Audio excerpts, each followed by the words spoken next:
Hey there, cats and kitties. I am the Blues Man, Johnny Blues, and this is going to be a review of Marvel's Wolverine miniseries, Save the Tiger. The collected chapters of the story having originally appeared within Marvel Comics Presents throughout issues 1 through 10, and having been republished in one volume in 1992. It's the single volume I'll be reviewing today.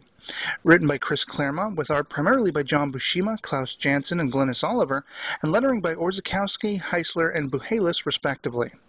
A brief word of warning to the intrepid viewer: this review contains spoilers. If you'd rather read this story as a whole on your own, be sure to skip this video and come back once you have. Otherwise, you'll be sticking with me, and let's rock and roll. Save the Tiger is a story that sees the feral X-Man Wolverine brought to the island principality of Madripoor, a fictional offshoot island just south of Singapore.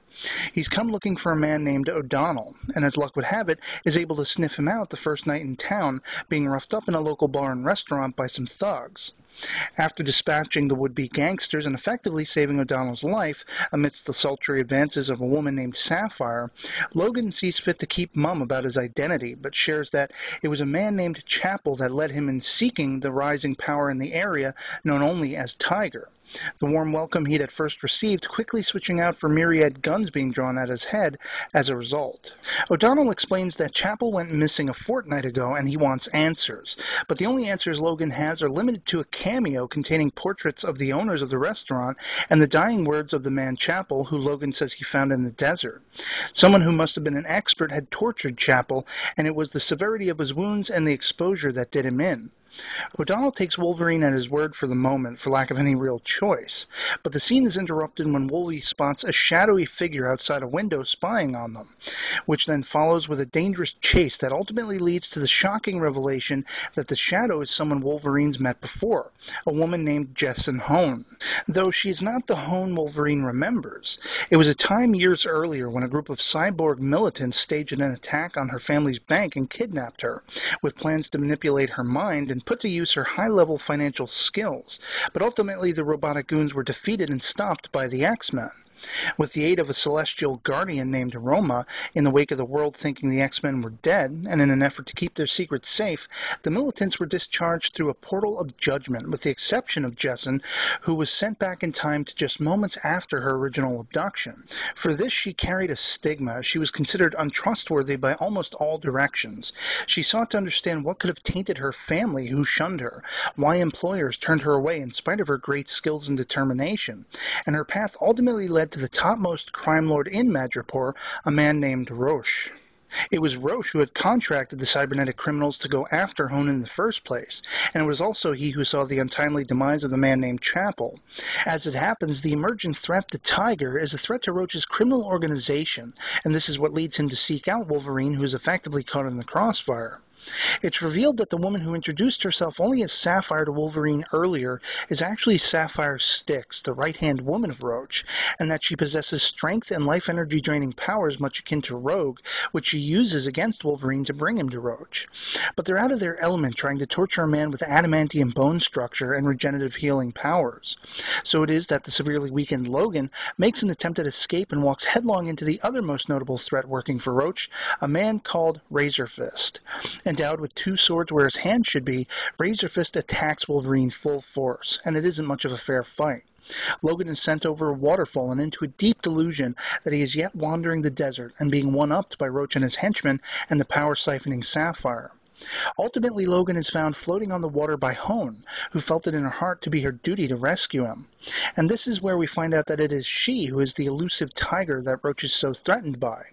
She effectively nurses Wolvie back to health, and due to their life debt, he resolves to help her take down Roche, even though he's conflicted about the effect that she'll be seizing the entirety of his power as a result. After just barely escaping a ship that was set to explode off the shore of the island, and Hone's relating the story of tracking down Roche and how it was the brain manipulation of one of the goons sent after her that largely led to this newer, riskier lifestyle, they return to find O'Donnell has been taken by Roche, and that it is he Roche believes is Tiger. Wolverine, who's now gained the nickname Patch as he'd taken to wearing one during one of his bouts of being brought to the brink of death, and the real Tiger, Jess and Hone, make their play for Roach's estate from alternate angles. This brings Wolverine once again face to face with Razor Fist, and Tiger with Sapphire. The scrap between Logan and the man with swords for hands keeps both men on their toes, but it is Wolverine that seizes the moment and ends the man's life. Tiger, on the other hand, is nearly beaten by Sapphire when she makes a move on her to siphon all her energies, but Tiger rebels by ripping at Sapphire's neck like a vampire, ironic though it may be. Wolverine manages to save the beaten and bloodied O'Donnell and then seeks to find Tiger, but Roach, the type of man to go down fighting, attacks them with a shotgun. Wolverine takes the full force of the blast, just barely shoving O'Donnell out of the line of fire. Tiger finally makes it onto the scene, and in a smaller amount of time than it takes to describe it, she's already beheaded Roach and begun mourning Wolverine, whom she presumes is dead. But Logan sneaks away, and stays away just long enough to heal, eventually popping back in on Hone when she's now ready to take her rightful place as the heir apparent to Roach's criminalistic empire.